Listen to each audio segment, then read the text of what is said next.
Hindi po kami magsasawa sa pagpapaalala sa inyo mga kapuso, doble ingat po para iwas sunog. Sa Mandaluyong, patay ang 3 miyembro ng isang pamilya matapos matupok ang kanilang bahay dahil umano sa nag-init na ventilador. Nakatutok si Lay Alves. Nag-overheat na electric fan ang hinihinalang sanhi ng pagkasunog ng bahay na ito sa Doña Basilica Yanco Street, Namayan, Mandaluyong City kaninang madaling araw. Dahil sa mabilis na pagkalat ng apoy at makapal na usok, nakulong sa kani-kanilang kwarto ang mag-asawang Eduardo at Norma Yanco na kapwa mahigit 70 anyos at kanilang apo ang 18 anyos na si Lester Yanco. Sa tindi ng pagkasunog sa mga biktima, hindi na raw makilala ang mga ito. Nakaligtas naman ang mga magulang ni Lester na sina Eduardo Jr. at Milagros Yanco na kapwa nagtamo ng 2nd-degree burns sa mga braso at nakakonfine ngayon sa ospital. Ano po yung sinabi po nila sa inyo? Paano po nagsimula yung... Nag-overheat yung electric fan.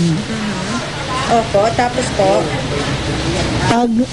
Nung marinig na may sumabog, biglang tayo yung pamangkin ko, si Boyet. Opo, tapos po? Nakita niya may konting apoy pa lang. Kaya ginawa niya, binubusan niya ng tubig.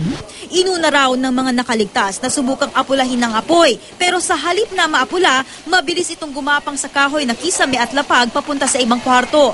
Nadamay maging ang hagdan. Sinisisi nila yung sarili nila. Bakit hindi nila naalalang isalba? Ang inuna nila yung matapos yung sunog, wag lumaki. Yun ang pinag-uusapan nila. Kumuha sila ng hose, kumuha sila ng balde ng tubig, na hindi nila naalalang hilahin yung 2 matanda at saka yung bata. Si Eduardo Sr. bedridden na kaya walang kalaban-laban sa nagngangalit na apoy. Masakit. Matagal ng bedridden yung kapatid. Nakasurvive siya. Pero hindi namin akalain segundo lang mawawala. Ang binatang si Lester nakita pa raw ng mga kapitbahay na labas-masok sa beranda. Pinapatalon na daw po. Ayaw pa tumalon kasi po naririnig daw po niya yung lola niya at saka lolo na humihingi daw po ng tulong. Kaya binalikan daw po.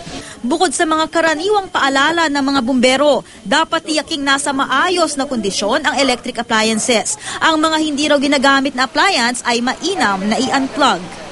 Lay Alves, Nakatutok, 24 Oras.